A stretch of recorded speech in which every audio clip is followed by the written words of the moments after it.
ಸ್ನೇಹಿತರೆ ನಮಸ್ಕಾರ. ವಿಚಾರ ಕ್ರಾಂತಿ ವಾಹಿನಿಗೆ ಸ್ವಾಗತ. ನಾನು ಅನ್ವೇಷ್ ಉಪ್ಪಾರ್. ಪಂಚರಾಜ್ಯಗಳ ಚುನಾವಣೆ ಜೊತೆಗೆ ಬಾಗಲಕೋಟೆ ಮತ್ತು ದಾವಣಗೆರೆ ಮತಕ್ಷೇತ್ರಗಳಲ್ಲಿ ಚುನಾವಣೆ ಫಲಿತಾಂಶ ಹೊರಬಿದ್ದಿದೆ. ಚುನಾವಣೆ ಫಲಿತಾಂಶದಲ್ಲಿ ಎರಡೂ ಸ್ಥಾನಗಳಲ್ಲೂ ಕೂಡ ಕಾಂಗ್ರೆಸ್ ಜಯಭೇರಿಯನ್ನು ಬಾರಿಸಿದೆ. 2 ದಿನಗಳ ಹಿಂದೆ ವಿಚಾರ ಕ್ರಾಂತಿ ಸುದ್ದಿವಾಹಿನಿಯಲ್ಲಿ ಹರೀಶ್ ಅವರು TSM ಸಂಸ್ಥೆಯ ವರದಿಯನ್ನು ಆಧರಿಸಿ ವಿಶ್ಲೇಷಣೆಯನ್ನು ನಡೆಸಿದ್ದರು. ಅವರ ವಿಶ್ಲೇಷಣೆಯ ಪ್ರಕಾರ ಎರಡೂ ಸ್ಥಾನಗಳಲ್ಲಿ ಕಾಂಗ್ರೆಸ್ ಗೆದ್ದಿದೆ. ಹರೀಶ್ ಅವರೇ, ಕಾರ್ಯಕ್ರಮಕ್ಕೆ ಸ್ವಾಗತ. ನಮಸ್ಕಾರ. ಸ್ವಾಗತ. ಆಡಳಿತ ವಿರೋಧಿ ಅಲೆಯ ನಡುವೆ ಕೂಡ ಕಾಂಗ್ರೆಸ್ ಎರಡೂ ಸ್ಥಾನಗಳಲ್ಲಿ ಗೆದ್ದಿದ್ದು ಹೇಗೆ ಅಂತ? ಯಾವುದೇ ಒಂದು ರಾಜ್ಯದಲ್ಲಿ ಯಾವ ಪಕ್ಷ ಅಧಿಕಾರದಲ್ಲಿರುತ್ತಲ್ಲ ಅದೇ ಪಕ್ಷ ಯಾವಾಗಲೂ ಕೂಡ 100ಕ್ಕೆ 80ರಷ್ಟು ಆಯ್ಕೆ ಆಗೋ ಚಾನ್ಸಸ್ ಇರುತ್ತೆ.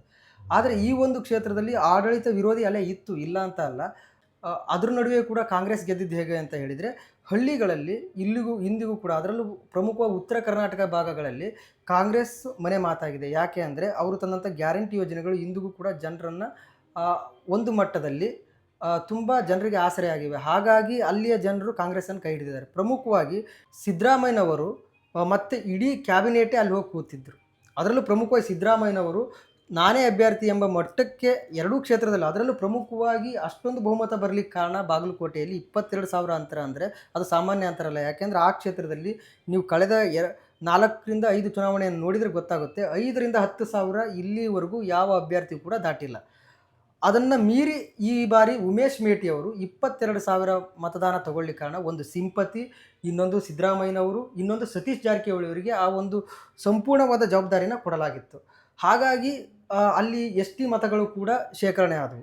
ಹಾಗೆ ಮುಸಲ್ಮಾನ ಬಾಂಧವರು 35,000 ಇದ್ದಾರೆ, ಕುರುಬ ಮತಗಳು ಇದ್ದಾವೆ. ಈ 3 ಸಮುದಾಯದವರು ಪ್ರಮುಖವಾಗಿ, ಈ 3 ಸಮುದಾಯ ಸೇರಿಸಿದರೆ ಅಲ್ಲಿ ಹೆಚ್ಚು ಕಡಿಮೆ ಅವರಿಗೆ ಗೆಲ್ಲುವಂಥ ಸಾಧ್ಯತೆ ಇತ್ತು. ಇದರ ಜೊತೆಗೆ ಇನ್ನು ಲಿಂಗಾಯತ ಮತಗಳು ಕೂಡ ಸೇರಿಕೊಂಡಿದ್ದಾವೆ. ಈ ಬಾರಿ ಲಿಂಗಾಯತ ಮತಗಳು ನಾವು ಅಂದ್ಕೊಂಡಿದ್ವಿ ಒಂದು 70% BJPಗೆ ಹೋಗ್ಬೋದು ಅಂತ. ಆದರೆ ಈ ಬಾರಿ ಬಾಗಲಕೋಟೆಯಲ್ಲೂ ಕೂಡ ಮತ್ತು ದಾವಣಗೆರೆಯಲ್ಲೂ ಎರಡೂ ಕ್ಷೇತ್ರಗಳಲ್ಲೂ ಕೂಡ ಲಿಂಗಾಯತರದ್ದು ಏನಾಗಿದೆ ಅಂದರೆ ಎರಡೂ ಕ್ಷೇತ್ರಗಳಲ್ಲೂ ಕೂಡ 50-50 ಆಗಿದೆ. ಹಾಗಾಗಿ ಇದನ್ನು ಗಮನಿಸಿದಾಗ ನಾವೇನು, ಕಾಂಗ್ರೆಸ್ಗೆ ಇದೆಲ್ಲ ಅನುಕೂಲ ಆಯಿತು.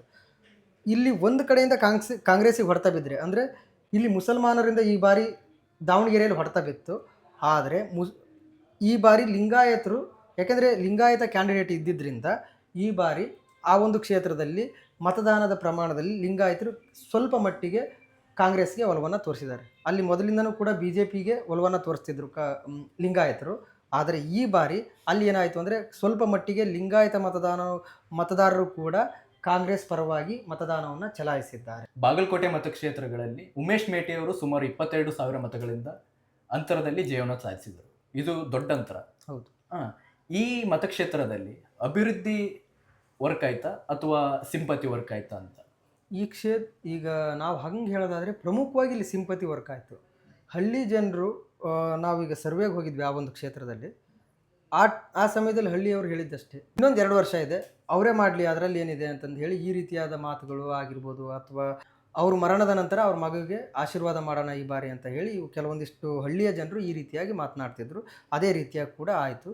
ಆಮೇಲೆ ಅದು ಬಿಟ್ಟರೆ ಇತ್ತೀಚಿನ ನೀರಾವರಿ ಯೋಜನೆಗಳನ್ನು ಕಾಂಗ್ರೆಸ್ ಸರ್ಕಾರ ಕೈಗೆತ್ತಿಕೊಂಡಿದೆ. ಹಾಗಾಗಿ ಅಲ್ಲಿ ಹಳ್ಳಿಯ ಜನಕ್ಕೆ ಅದು ತುಂಬ ಅನುಕೂಲ ಆಗುತ್ತೆ. ಹಾಗೆ ಪಂಚ ಗ್ಯಾರಂಟಿಗಳಿದಾವಲ್ಲ, ಆ ಭಾಗದಲ್ಲಿ ನೀವು ನೋಡಿದರೆ ಅಲ್ಲಿ ಕೆಲಸ ಇಲ್ಲ, ಅಂದರೆ ನಿರುದ್ಯೋಗ ಹೆಚ್ಚಾಗಿದೆ ಆ ಒಂದು ಭಾಗದಲ್ಲಿ. ಆ ಕೆಲಸಕ್ಕಂತ ಹೇಳಿ ಗುಳೆ ಹೋಗ್ತಾರೆ. ಇಂಥ ಇವನ್ನೆಲ್ಲವನ್ನು ನೋಡಿದಾಗ ಈ ಒಂದು ಪಂಚ ಗ್ಯಾರಂಟಿಗಳು ಅವರಿಗೆ ಒಂದು ರೀತಿಯಾಗಿ ತುಂಬ ಆಸರೆಯನ್ನು ನೀಡಿದ್ದಾವೆ. ಹಾಗಾಗಿ ಕಾಂಗ್ರೆಸ್ ಸರ್ಕಾರದ ಕೈಯನ್ನು ಈ ಬಾರಿ ಆ ಒಂದು ಜನರು ಕಾಂಗ್ರೆಸ್ನ ಕೈ ಹಿಡಿದಿದ್ದಾರೆ ಅಂತ ಹೇಳ್ಬೋದು. ಸಿಂಪತಿ ಜೊತೆಗೆ ಕಾಂಗ್ರೆಸ್ನ ಗ್ಯಾರಂಟಿಗಳು, ಹಾಗೆ ಸಿದ್ದರಾಮಯ್ಯನವರ ಅಬ್ಬರದ ಪ್ರಚಾರ ನೀವು ನೋಡಿ. ಕಳೆದ 4-5 ಎಲೆಕ್ಷನ್ ನೀವು ನೋಡಿ, ಇಷ್ಟು ಅಂತರದಲ್ಲಿ ಯಾವಾಗಲೂ ಕೂಡ ಯಾವುದೇ ಅಭ್ಯರ್ಥಿ ಗೆದ್ದಿಲ್ಲ. ಅಲ್ಲಿ ಅಭ್ಯರ್ಥಿಗಳು ಚೇಂಜ್ ಆಗ್ತಾ ಇರ್ತಾರೆ. ಒಂದು ಸಲ BJP, ಒಂದು ಸಲ ಕಾಂಗ್ರೆಸ್, ಒಂದು ಸಲ BJP, ಒಂದು ಸಲ ಕಾಂಗ್ರೆಸ್. ಈ ರೀತಿಯಾಗಿರುವಾಗ 5ರಿಂದ 10,000 ಮ್ಯಾಕ್ಸಿಮಮ್ ಅಷ್ಟೇ ಅಂತರದಲ್ಲಿ ಆಯ್ಕೆ ಆಗಿರೋದು. ಆದರೆ ಇದೇ ಮೊದಲ ಬಾರಿಗೆ ಉಮೇಶ್ ಮೇಟಿ ಅವರು ಈ ಒಂದು ದಾಖಲೆಯನ್ನು ಮಾಡಿದ್ದಾರೆ.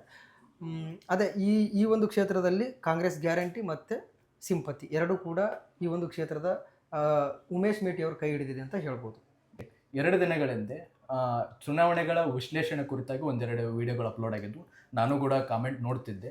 ಅದರಲ್ಲಿ ಒಂದಿಷ್ಟು ಜನ ಕಾಮೆಂಟ್ ಹಾಕಿದ್ರು, ಇವನೇನು ಹೇಳ್ತಾನೆ, ಇವನೇನು ದೇವ್ರ, ಏನು ಈ ಥರ ಹೇಳೋಕ್ಕಾಗತ್ತಾ, ಪ್ರಿಡಿಕ್ಟ್ ಮಾಡೋಕ್ಕಾಗತ್ತಾ ಅಂತೇಳಿ ಚುನಾವಣೆಗಳ ಬಗ್ಗೆ. ನೀವು TSM ಸಂಸ್ಥೆಯನ್ನು ವರದಿಯನ್ನು ಆಧರಿಸಿ ನೀವು ವಿಶ್ಲೇಷಣೆ ನಡೆಸಿದ್ದು. ಹೌದು. ಹೇಗೆ ಹೇಗೆ ಕೆಲಸ ಮಾಡುತ್ತದೆ ಈ ಥರ ನಿಖರವಾದಂಥ ಏನು ಫಲಿತಾಂಶವನ್ನು ಪ್ರಿಡಿಕ್ಟ್ ಮಾಡೋದು ಹೇಗೆ ಅಂತ? ಈ TSM ಸಂಸ್ಥೆಯವರು ಪ್ರತಿ ಹಳ್ಳಿಯಲ್ಲೂ ಕೂಡ ಸರ್ವೆ ಮಾಡಿದರು. ಆ ಒಂದು ನಿನ್ನೆ ನಾನು ವರದಿ ಮಾಡಿದ್ದೇನಲ್ಲ, ಆ ವಿಡಿಯೋ ಸರಿಸುಮಾರು ಪೂರ್ತಿಯಾಗಿ ನೋಡಿದವರಿಗೆ ಅರ್ಥ ಆಗಿರುತ್ತೆ. ಗ್ರಾಮೀಣ ಮತ್ತು ನಗರ ಭಾಗ ನಾವು ಯಾವುದನ್ನೇ ಆಗಲಿ ಜನರ ನಾಡಿನ ಮಿಡಿತ ತಿಳ್ಕೊಬೇಕಂದ್ರೆ ಗ್ರಾಮೀಣ ಮತ್ತು ನಗರ ಭಾಗವನ್ನು ಎರಡನ್ನೂ ಕೂಡ ನಾವು ಅನಾಲಿಸಿಸ್ ಮಾಡಬೇಕಾಗುತ್ತೆ. ನಾವು ಮೀಡಿಯಾನೇ ಬೇರೆ ಇರುತ್ತೆ. ಈಗ ಮಾಬ್ ಅಂತಾರಲ್ಲ, ಆ ಮಾಬ್‌ಗೂ ಕೆಳ ಹಂತದ ಅಂದರೆ ಗ್ರೌಂಡ್ ಲೆವೆಲ್ ಜನರ ಮನಸ್ಥಿತಿನೂ ಕೂಡ ಬೇರೆ ಆಗಿರುತ್ತೆ. ನೀವು ನೋಡಿ ಸೈಲೆಂಟ್ ವೋಟರ್ಸ್ ಅಂತಾರಲ್ಲ, ಆ ಸೈಲೆಂಟ್ ವೋಟರ್ಸನ್ನ ಮನಸ್ಥಿತಿಯನ್ನು ತಿಳ್ಕೊಬೇಕು ಮೊದಲು. ಈ ಒಂದು ಸಂಸ್ಥೆ ಮಾಡಿದ್ದದೆ. ಈ ಸೈಲೆಂಟ್ ವೋಟರ್ಸ್ ಯಾರಿದಾರಲ್ಲ, ಅವರ ಮನಸ್ಥಿತಿ ಹೇಗಿದೆ ಅಂತ ಹೇಳಿ ತಿಳ್ಕೊಂಡ್ರು. ಈಗ ಮೀಡಿಯಾ ಮುಂದೆ ಮಾತಾಡೋರು ಬೇರೆ, ಯಾವುದೇ ವ್ಯಕ್ತಿ ಈಗ ಅಥವಾ ನೀವು ಯಾವುದಾದ್ರೂ ಒಂದು ಪಕ್ಷ ಅಂತ ಅಂದ್ಕೊಂಡ್ರೆ, ನೀವು ನಿಮ್ಮ ಕಾರ್ಯಕರ್ತರನ್ನ ಭೇಟಿ ಆಗ್ತೀರ. ಆ ಭೇಟಿಯಾದಂಥ ಸಂದರ್ಭದಲ್ಲಿ ನಿಮ್ಮ ಕಾರ್ಯಕರ್ತರು ನೀವೇ ಗೆಲ್ತೀರ ಅಂತ ಹೇಳ್ತಾರೆ. ಸೊ ನಾವು ಅದನ್ನ ನಂಬೋಕ್ಕಾಗಲ್ಲ. ಭಾಳಷ್ಟು ಜನ ನಮಗೆ ಹೇಳಿದ್ದದೆ, ನಾವೇ ಗೆಲ್ತೀವಿ ಅಂತ. ಎರಡೂ ಕ್ಷೇತ್ರಗಳಲ್ಲಿ BJP, ಅದರಲ್ಲೂ ಪ್ರಮುಖವಾಗಿ ಬಾಗಲಕೋಟೆಯಲ್ಲಂತೂ ಗೆದ್ದೇ ಗೆಲ್ತೀವಿ ಅಂತ ಹೇಳಿ ಭಾಳಷ್ಟು ಜನ ಹೇಳಿದರು. ಆದರೆ ಅಲ್ಲಿಯ ಗ್ರೌಂಡ್ ರಿಯಾಲಿಟಿನೇ ಬೇರೆ ಇತ್ತು. ಹಾಗಾಗಿ ಈ ಒಂದು ಸಂಸ್ಥೆ ಗ್ರೌಂಡ್ ರಿಯಾಲಿಟಿಯನ್ನು ಏನಿದೆ ಅಂತ ತಿಳ್ಕೊಂಡು ಒಂದು ವರದಿಯನ್ನು ನೀಡಿತ್ತು. ಅದರಲ್ಲೂ ಪ್ರಮುಖವಾಗಿ ಯಾವ್ಯಾವ ಹಳ್ಳಿಯಲ್ಲಿ BJP ಮುನ್ನಡೆ ಆಗ್ಬೋದು, ಕಾಂಗ್ರೆಸ್ ಮುನ್ನಡೆ ಆಗ್ಬೋದು ಅಂತ ಹೇಳಿ ಇಷ್ಟೊಂದು ಕೆಳ ಸರ್ವೆಯನ್ನು ಕೂಡ ಅದು ಮಾಡಿದೆ. ಹಾಗಾಗಿ ಆ ಒಂದು ಸಂಸ್ಥೆಯ ಫಲಿತಾಂಶ, ಎಕ್ಸಿಟ್ ಪೋಲು ಮತ್ತು ಈಗ ಫಲಿತಾಂಶ ಬಂದಿದ್ದು ಎರಡೂ ಕೂಡ ತುಂಬ ಹೋಲಿಕೆ ಆಗ್ತಾ ಇದೆ. ಈ ಉಪಚುನಾವಣೆ BJPಗೆ ಎಚ್ಚರಿಕೆ ಕರೆಗಂಟೆ. ಹಾಗಾಗಿ BJP ಯಾವ ರೀತಿಯಾಗಿ ಮುಂದೆ ತನ್ನ ಹೆಜ್ಜೆ ನೀಡ್ಬೋದು ಅಂತ? ಈಗ ನೋಡಿ, ಯಾವುದೇ ಉಪಚುನಾವಣೆ ಈಗ ನಾರ್ಮಲ್ ನಡೀತಾವಲ್ಲ ಚುನಾವಣೆ, 5 ವರ್ಷಕ್ಕೊಮ್ಮೆ ನಡೆಯೋ ಚುನಾವಣೆಗೂ ಉಪಚುನಾವಣೆಗೂ ತುಂಬ ವ್ಯತ್ಯಾಸ ಇರುತ್ತೆ.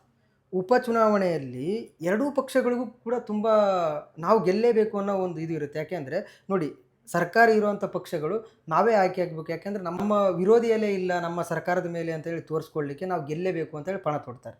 ಇನ್ನು ವಿರೋಧ ಪಕ್ಷದವರು ನೋಡಿ, ಸರ್ಕಾರ ಜನರು ಸರ್ಕಾರದ ವಿರುದ್ಧ ಇದ್ದಾರೆ, ನಮ್ಮನ್ನು ಆಯ್ಕೆ ಮಾಡಿದ್ದಾರೆ ಅಂದರೆ, ಇವರು ನಮಗೆ ಆಶೀರ್ವಾದ ಮಾಡಿದ್ದಾರೆ ಅಂದರೆ ಜನರು ಈ ಸರ್ಕಾರದ ವಿರುದ್ಧ ಇದ್ದಾರೆ ಅಂತ ಹೇಳಿ ತೋರಿಸ್ಲಿಕ್ಕಾದರೂ ಇವ್ರು ಗೆಲ್ಲಲೇಬೇಕು ಅನ್ನೋ ಒಂದು ವಿರೋಧ ಪಕ್ಷದವರು ಪಣ ತೊಟ್ಟಿರ್ತಾರೆ. ಆದರೆ ಇವೆರಡರ ಮಧ್ಯೆ ತುಂಬ ಉಪಚುನಾವಣೆ ಕಾವು ಯಾವ ರೀತಿಯಾಗಿರುತ್ತೆ ಅಂದರೆ, ಎಲ್ಲ ಪಕ್ಷದವರು ಎಲ್ಲ ಸರ್ಕಾರದವರು ಎಲ್ಲರೂ ಅಲ್ಲೇ ಕೂತ್ಕೊಂಡಿರ್ತಾರೆ, ಅಂದರೆ ಗೆಲ್ಲೇಬೇಕು ಅಂತ ಹೇಳಿ. ಸೊ ಹಾಗಾಗಿ ಸರ್ಕಾರದ ಈ ಬಾರಿ ಸರ್ಕಾರದ ಕ್ಯಾಬಿನೆಟೇ ಅಲ್ಲಿ ಹೋಗಿರೋದ್ರಿಂದ ಎರಡು ಕಡೆ ಕಾಂಗ್ರೆಸ್ ಬಂದಿದೆ, ಇಲ್ಲ ಅಂತಲ್ಲ. ಆದರೆ BJPಗೆ ಯಾವ ರೀತಿಯಾಗಿ ಇದಾಗುತ್ತೆ ಅಂದರೆ, ಇಲ್ಲಿ ನೋಡಿ ಎರಡೂ ಕ್ಷೇತ್ರಗಳಲ್ಲೂ ಆಯ್ಕೆ ಆಗಲಿಲ್ಲ. ಹಾಗಾಗಿ BJP ನಾಯಕತ್ವದಲ್ಲಿ ಏನಾದರೂ ಬದಲಾವಣೆ ಮಾಡ್ತಾರಾ? ಹಾಗೆ BJP ನಾಯಕತ್ವದಲ್ಲಿ ಸ್ವಲ್ಪ ಗೊಂದಲಗಳಿದ್ದಾವೆ. ಇಲ್ಲಿ ಮೇಯ್ನಾಗಿ ಹೊಡೆತ ಬಿದ್ದಿರೋದು ಅಂದರೆ BJP ನಾಯಕತ್ವದಲ್ಲೇ. ಅಂದರೆ ಆಯಾ ನಾಯಕರಲ್ಲೇ ಒಂದು ಹೊಂದಾಣಿಕೆ ಇಲ್ಲ. ಮೇಲ್ನೋಟಕ್ಕೆ ನಾವು ಹೊಂದಾಣಿಕೆಯಿಂದ ಇದ್ದೇವೆ, ನಾವು ತುಂಬ ಚೆನ್ನಾಗಿದ್ದೇವೆ ಅಂದರೂ ಕೂಡ ಎಲ್ಲ ದೊಡ್ಡ ದೊಡ್ಡ ನಾಯಕರು ಹೊಂದಾಣಿಕೆ ಹೊಂದಿಲ್ಲ. ಯಾಕೆಂದರೆ ನಮಗೆ ಈ ಸ್ಥಾನ ಬೇಕು, ಇವರಿಗೆ ಆ ಸ್ಥಾನ ಯಾಕೆ ಕೊಟ್ರಿ ಅಂತ ಹೇಳಿ ಈ ರೀತಿಯಾಗಿ ನೀವು ನೋಡಿರ್ಬೋದು.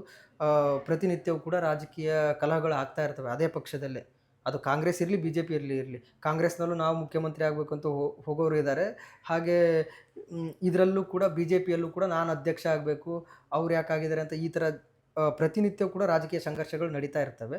ಇವೆಲ್ಲದ್ರ BJP ಈಗ ಸರಿಯಾದ ರೀತಿಯಲ್ಲಿ, ಯಾಕೆಂದರೆ ಈ ವಿರೋಧಿ ಎಲೆಯನ್ನು ಬಳಸ್ಕೊಂಡು ಸರಿಯಾದ ರೀತಿಯಲ್ಲಿ ಹೋದಿದ್ದೇ ಆದರೆ ಮುಂದಿನ ಚುನಾವಣೆಯನ್ನು ತುಂಬ ಚೆನ್ನಾಗಿ ಅದು ಯಶಸ್ವಿಯಾಗಿ ಮುನ್ನಡೆಸ್ಬೋದು. ಇಲ್ಲ ಅಂದರೆ ತುಂಬ ಕಷ್ಟ ಆಗುತ್ತೆ ಇದೇ ರೀತಿಯಾದಂಥ ಗೊಂದಲಗಳಿದ್ರೆ. ಅವರೇ, ನಾವು ದಾವಣಗೆರೆ ವಿಧಾನಸಭಾ ಮತಕ್ಷೇತ್ರದ ಬಗ್ಗೆ ಮಾತಾಡೋದಾದರೆ, ಸಮರ್ಥ್ ಶಾಮನೂರ್ ಅವರು ಈ ಸಾರಿ ಕಾಂಗ್ರೆಸ್ ಅಭ್ಯರ್ಥಿಯಾಗಿದ್ದರು. ರಾಜ್ಯದ ಜನತೆ 3ನೇ ತಲೆಮಾರಿನ ಏನು ನಾಯಕರುಗಳನ್ನು ಅಷ್ಟು ಬೇಗ ಒಪ್ಕೊಳ್ಳಲ್ಲ. ಉದಾಹರಣೆಗೆ ಕುಮಾರಸ್ವಾಮಿ ಅವರ ಮಗ ನಿಖಿಲ್ ಕುಮಾರಸ್ವಾಮಿ, ಈ ಥರ ಸಾಕಷ್ಟು ಉದಾಹರಣೆಗಳು ನಮ್ಮ ಕಣ್ಣು ಮುಂದಿವೆ. ಆದರೂ ಕೂಡ ಸಮರ್ಥ್ ಶಾಮನೂರ್ ಅವರು ಈ ಸಾರಿ ಬರೋಕ್ಕೆ ಎಲ್ಲಾದರೂ ಒಂದು ಕಡೆ ಸಿಂಪತಿ ಕಾರಣ ಆಯಿತಾ ಅಂತ? ನೋಡಿ, ನೀವು ಹೇಳಿದಾಗೆ ದಾವಣಗೆರೆಯಲ್ಲಿ ಅಂತಲ್ಲ, ಈ ರಾಜ್ಯದಲ್ಲೇ ನಾವು ನೋಡೋದಾದರೆ ಮಾಜಿ ಪ್ರಧಾನಿಯವರ ಮೊಮ್ಮಗನೇ ಇಲ್ಲಿ ಆಯ್ಕೆ ಆಗಲಿಲ್ಲ ಒಂದು. ಮತ್ತು ಹಾವೇರಿಯ ಶಿಗ್ಗಾ ವಿಧಾನಸಭಾ ಕ್ಷೇತ್ರದಲ್ಲಿ ಬಸವರಾಜ ಬೊಮ್ಮಾಯಿ ಅವರ ಮಗ ಶರತ್ ಬೊಮ್ಮಾಯಿ ಅವರು ಕೂಡ ಅವರು 3ನೇ ತಲೆಮಾರು. ಯಾಕೆಂದರೆ ಅವರ ಅಜ್ಜ ಮುಖ್ಯಮಂತ್ರಿ ಆದಂಥವ್ರು SR ಬೊಮ್ಮಾಯಿ ಅವರು. ಸೊ ಇಲ್ಲಿ ಇವರು ಕೂಡ ಶಾಮನೂರು ಶಿವಶಂಕರಪ್ಪನವರು, ಇವರು ಸಚಿವರಾದಂಥವರು. ಮತ್ತು ಇಡೀ ದಾವಣಗೆರೆಯಲ್ಲಿ 50 ವರ್ಷಗಳ ರಾಜಕೀಯ ಅನುಭವ ಹೊಂದಿದಂಥ ಒಂದು ಕುಟುಂಬ. ಸೊ ಇದರೆಲ್ಲದರ ನಡುವೆ ಆ ಸಮರ್ಥ್ ಅವರು ಅಲ್ಲಿ ಆಯ್ಕೆ ಆಗಿದ್ದು ಸಿಂಪತಿ ಅಂತ ಅಲ್ಲ. ಆ ಒಂದು ಕ್ಷೇತ್ರದಲ್ಲಿ ಈ ಬಾರಿ ಸಿಂಪತಿ ವರ್ಕೌಟ್ ಆಗಿಲ್ಲ. ನೀವು ನೋಡಿ, ಬಾಗಲಕೋಟೆಯಲ್ಲಿ ಸಿಂಪತಿ ವರ್ಕೌಟ್ ಆಗಿದೆ. ಅಲ್ಲಿ ಸಿಂಪತಿ ಆಗಿದ್ದಕ್ಕೆ 22,000 ಅಂತರದಲ್ಲಿ ಆಯ್ಕೆ ಆಗಿದ್ದಲ್ಲಿ. ಆದರೆ ದಾವಣಗೆರೆಯಲ್ಲಿ ಸಿಂಪತಿ ಆಗಿಲ್ಲ. ಸಿಂಪತಿ ಆಗಿದ್ದರೆ ಇನ್ನೂ ಹೆಚ್ಚು ಮತಗಳಿಗೆ, ಅಂದರೆ ಸುಮಾರು 28,000 ಮತಗಳಿಂದ ಶಾಮನೂರು ಶಿವಶಂಕರಪ್ಪ ಅವರು ಆಯ್ಕೆಯಾಗಿದ್ದರು. ಆದರೆ ಸಮರ್ಥ್ ಅವರು ಆ ಮಟ್ಟಿಗೆ ಅಂದರೆ ಕೇವಲ 4,900 ಹೆಚ್ಚು ಕಡಿಮೆ 5,000 ಅಂತರದಲ್ಲಿ ಅವರು ಆಯ್ಕೆ ಆಗಿದ್ದಾರೆ. ಈ ಬಾರಿ ಬಿ ಜೆ ಪಿಯವರು ಕೂಡ ಒಂದು ಕಡೆ ತುಂಬ ಒಗ್ಗಟ್ಟಿನ ಪ್ರದರ್ಶನ ಮಾಡಿದರು. ಆದರೂ ಕೂಡ ಅವರು ಅಂಥ ಮತ ಗಳಿಸಲಿಲ್ಲ. ಯಾಕೆಂದರೆ ಕಳೆದ ಬಾರಿಗೆ ಹೋಲಿಸಿದರೆ ಅದೇ ಪ್ರಮಾಣದಲ್ಲೇ ಮತವನ್ನು ಪಡೆದಿದ್ದಾರೆ. ಇದೆಲ್ಲದರ ನಡುವೆ ಮತ್ತು ಮುಸಲ್ಮಾನ ಬಾಂಧವರಲ್ಲಿ ಒಂದು ಈ ಬಾರಿ ಮುಸಲ್ಮಾನ ಬಾಂಧವರಿಗೆ ಅಸಮಾಧಾನ ಆದಂಥದ್ದು ನಾವು ನೋಡ್ಬೋದು. SDPIಗೆ 18,000 ಮತಗಳು ಬಂದಿದ್ದಾವೆ. ಸೊ ಇವೆಲ್ಲದರ ನಡುವೆ ಕೂಡ ಸಮರ್ಥ ಅವರು ಗೆದ್ದಿದ್ದು ಯಾಕೆ ಅಂತ ಹೇಳಿದರೆ, ಆ ಒಂದು ಕ್ಷೇತ್ರದಲ್ಲಿ ಮತ ಕ್ರೋಢೀಕರಣ ಅನ್ನೋದು ಇದೆಯಲ್ಲ, ಸೊ ಅದು ಅಲ್ಲಿ ವರ್ಕೌಟ್ ಆಯಿತು ಸ್ವಲ್ಪ ಮಟ್ಟಿಗೆ. ಒಂದು ಕಡೆ ಮುಸಲ್ಮಾನರು ಒಂದು 15,000 - 20,000 ಅಸಮಾಧಾನಗೊಂಡರೂ ಕೂಡ ಅಲ್ಲಿ 70,000ದಲ್ಲಿ ಒಂದು 50,000 ಮತದಾನ ಆಗಿರುತ್ತೆ, ಹೌದಾ? ಒಂದು 20,000 ಹಂಚಿ ಹೋದರೂ ಕೂಡ 30,000 ಮುಸಲ್ಮಾನ ಬಾಂಧವರಿಂದಲೇ ಬಂತು. ಇನ್ನು ಉಳಿದದ್ದು ಹಿಂದುಳಿದ ವರ್ಗಗಳಾಗಿರ್ಬೋದು, ಕುರುಬ ಮತಗಳು ಪ್ರಮುಖವಾಗಿ, ಇವೆಲ್ಲದರ ನಡುವೆ ಅವರು ಆಯ್ಕೆಯಾಗಿ ಬಂದಿದ್ದು. ಉಪಚುನಾವಣೆಗಿಂತ ಮುಂಚೆ ದೊಡ್ಡ ದೊಡ್ಡ ಕಾಂಗ್ರೆಸ್ನಲ್ಲಿರ್ತಕ್ಕಂಥ ಮುಸ್ಲಿಂ ನಾಯಕರನ್ನ ಹೊರಹಾಕಲಾಯಿತು ಪಕ್ಷದಿಂದ. ಎಲ್ಲರೂ ಅನ್ಕೊಂಡಿದ್ರು ಇದು ಕಾಂಗ್ರೆಸ್ ಮೇಲೆ ದೊಡ್ಡ ಪ್ರಭಾವ ಬೀರುತ್ತೆ, ಪರಿಣಾಮ ಬೀರುತ್ತೆ, ಕಾಂಗ್ರೆಸ್ ಸೋಲ್ಲಬಹುದು ಅನ್ನೋ ಕ್ಷೇತ್ರಗಳಲ್ಲಿ ಅಂತೇಳಿ. ಆದರೆ ರಿಸಲ್ಟ್ ನೋಡಿದಾಗ ಆ ಥರ ಯಾವುದು ಕಾಣಿಸ್ಲಿಲ್ವಾ? ಇಲ್ಲ ಅಂತ ಈಗ ನೋಡಿ, ಈಗ ನೀವು ಹೇಳಿದ್ದು ಸರಿ. ಈಗ ಕೇಳಿದ್ದು ಫಲಿತಾಂಶ ಬಂದ ಮೇಲೆ ನಮಗೆ ಗೊತ್ತಾಯ್ತಲ್ಲ, ಮುಸಲ್ಮಾನರು ಇಲ್ಲಿ ನಿಜವಾಗ್ಲೂ ಕೂಡ ಅಸಮಾಧಾನಗೊಂಡಿದ್ರು. 18,000 ಮತಗಳು ಅಂದರೆ ಇದು ಮನೆಯಲ್ಲಿ ಕುತ್ಕೊಂಡು ಗೆಲ್ತಕ್ಕಂಥ ಕ್ಷೇತ್ರ ಯಾರು? ಶಾಮನೂರವರು. ಆದರೆ ಈ ಬಾರಿ ಹಾಗಾಗಿಲ್ಲ. ಯಾಕೆಂದರೆ ಅಷ್ಟೊಂದು ಫೀಲ್ಡ್ ವರ್ಕ್ ಮಾಡಿದರೂ ಕೂಡ ಅವರು ಕೇವಲ 5,000 ಅಂತರದಲ್ಲಿ ಗೆದ್ದಿದ್ದಾರೆ. ಅಂದರೆ ಅದಕ್ಕೆ ಕಾರಣ ಆ ಒಂದು ಕ್ಷೇತ್ರದಲ್ಲಿ ಅಲ್ಪಸಂಖ್ಯಾತರ ಒಂದು ಅಸಮಾಧಾನ. ಹಾಗೆ ಇಲ್ಲಿ ಕೆಲವೊಂದು ನಾಯಕರು ಅಸಮಾಧಾನಗೊಂಡು ಮತ್ತು ಅವರಿಗೆ ಯಾವುದೇ ರೀತಿಯಾಗಿ ಬೆಲೆ ಕೊಡಲಿಲ್ಲ ಅಂತ ಹೇಳಿ ಅವರು ಮನೆಯಲ್ಲಿದ್ದರು. ಅಂದರೆ ಪ್ರಚಾರಕ್ಕೆ ಕೂಡ ಹೋಗಿಲ್ಲ, ಇವರು ಕೂಡ ಕರೆದಿಲ್ಲ ಅನ್ನೋ ಒಂದು ಮಾತು ಕೂಡ ಇತ್ತು. ಇದೆಲ್ಲದರ ನಡುವೆ ಪಕ್ಷ ವಿರೋಧಿ ಚಟುವಟಿಕೆ ಅಂತ ಹೇಳಿ ಕೆಲವೊಂದಿಷ್ಟು ಮುಖಂಡರನ್ನ, ಅಲ್ಪಸಂಖ್ಯಾತ ಮುಖಂಡರನ್ನ ಉಚ್ಚಾಟನೆ ಮಾಡೋದ್ರೊಂದಿಗೆ ಬೇರೆ ಭಾಗದಲ್ಲೂ ಕೂಡ ಜಿಲ್ಲಾಧ್ಯಕ್ಷರನ್ನ ಉಚ್ಚಾಟನೆ ಮಾಡಿದರು. ಈ ರೀತಿಯಾಗಿ ಬಹಳಷ್ಟು ಕಡೆ ಅಲ್ಪಸಂಖ್ಯಾತರ ಘಟಕದ ಅಧ್ಯಕ್ಷರುಗಳನ್ನು ಕೂಡ ಉಚ್ಚಾಟನೆಯನ್ನು ಮಾಡಿದರು. ಹಾಗಾದರೆ ನೀವು ಹೇಳೋ ಪ್ರಕಾರ ಶಾಮನೂರು ಶಿವಶಂಕರಪ್ಪ ಅವರ ಫ್ಯಾಮಿಲಿಗೆ ಏನು ಮುಂದಿನ ಚುನಾವಣೆಗಳು ಅಷ್ಟು ಸುಲಭವಾಗಿರಲ್ಲ. ಹೌದೌದು. ಈಗ ಇಷ್ಟು ವರ್ಷಗಳು 50 ವರ್ಷಗಳಿಂದ ಮಾಡಿದ್ರಲ್ಲ ಆ ಎಲೆಕ್ಷನನ್ನು, ಮುಂದೆ ಅವ್ರು ಮಾಡೋದು ಕಷ್ಟ.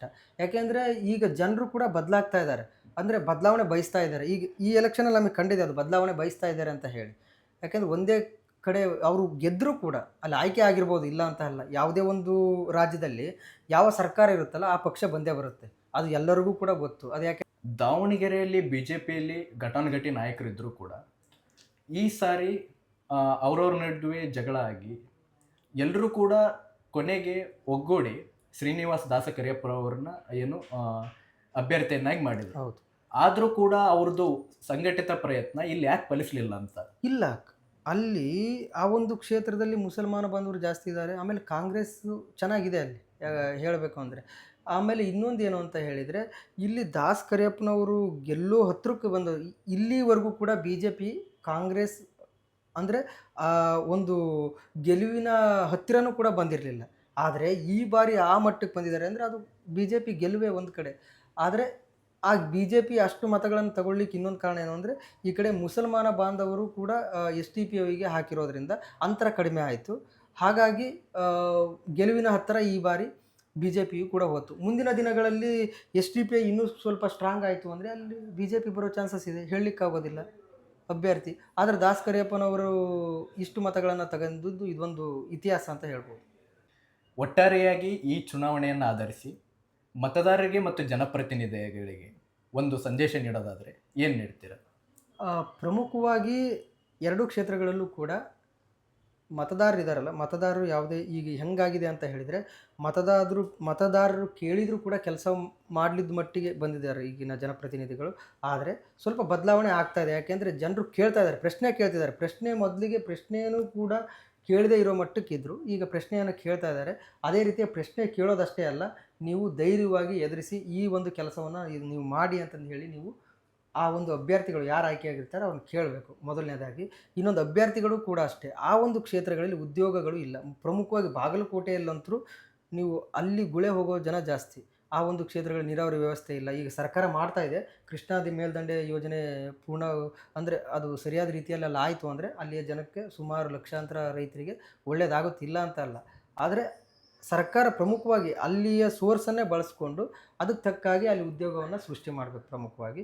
ಹಾಗೆ ಎಲ್ಲ ಕ್ಷೇತ್ರಗಳಲ್ಲೂ ಕೂಡ ಹಿಂದುಳಿದಿರೋವು ಇರ್ತವೆ. ಅದರಲ್ಲೂ ದಾವಣಗೆರೆ ಮತ್ತು ಬಾಗಲಕೋಟೆ ಹೋಲಿಸಿದಾಗ ಬಾಗಲಕೋಟೆ ತುಂಬ ಹಳ್ಳಿಯಲ್ಲಿ, ನವನಗರ ಚೆನ್ನಾಗಿದೆ, ಅದ್ರ ಬಗ್ಗೆ ಮಾತಾಡೋ ಹಾಗಿಲ್ಲ.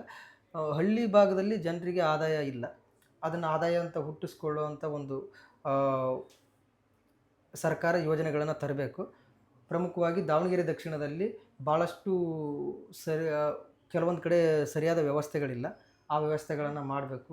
ಪ್ರಮುಖವಾಗಿ ದಾವಣಗೆರೆ ದಕ್ಷಿಣದಲ್ಲಿ ಸರಿಯಾದ ಆಸ್ಪತ್ರೆ ವ್ಯವಸ್ಥೆ ಇಲ್ಲ. ಅದನ್ನು ಕೂಡ ಅಭ್ಯರ್ಥಿಯಾದಂಥ ಶಾಮನೂರು ಸಮರ್ಥ್ ಅವರು ಅದನ್ನು ಎಲ್ಲ ಪರಿಶೀಲನೆ ಮಾಡಿ ಅದನ್ನು ಸರಿಪಡಿಸ್ಬೇಕು. ಅದು ಬಿಟ್ಟರೆ ಕೆಲವೊಂದು ಕಡೆಗೆ ಇನ್ನೂ ಕೂಡ ಯರಗುಂಟೆ ಅನ್ನೋ ಕಡೆ ವರದಿ ಮಾಡಿದ್ವಿ ನಾವು. ಯರಗುಂಟೆ ಅನ್ನೋ ಗ್ರಾಮದಲ್ಲಿ ಇನ್ನೂ ಕೂಡ ಹಕ್ಕುಪತ್ರನೂ ಕೊಟ್ಟಿಲ್ಲ ಅಲ್ಲಿಯ ಜನರಿಗೆ. ಅಲ್ಲಿ ಸರಿಯಾದ ಚರಂಡಿ ಇಲ್ಲ, ರಸ್ತೆ ಇಲ್ಲ. ಅಲ್ಲಿ ಸುಮಾರು ರೋಗಕ್ಕೆ ಈಡಾಗ್ತಾ ಇದ್ದಾರೆ. ಯಾಕೆಂದರೆ ಅಲ್ಲಿ ನೀರು ನಿಂತು ಜನರಿಗೆ ಭಾಳಷ್ಟು ರೋಗಗಳು ಬರ್ತಾ ಇದ್ದಾವೆ. ಇವನ್ನೆಲ್ಲ ಗಮನಿಸಿ ದಯವಿಟ್ಟು ಜನಪ್ರತಿನಿಧಿಗಳಾದಂಥವ್ರು, ನೀವು ಜನಸೇವೆ ಮಾಡಲಿಕ್ಕೆ ಅಂತಲೇ ಬಂದಿರ್ತೀರಿ ಅಂದಾಗ ಜನರಿಗೆ ಸಾಧ್ಯವಾದಷ್ಟನ್ನು ನೀವು ಕೆಲಸಗಳನ್ನು ಮಾಡಿ ಅಂತ ಹೇಳ್ತಾ ನಮಸ್ಕಾರ.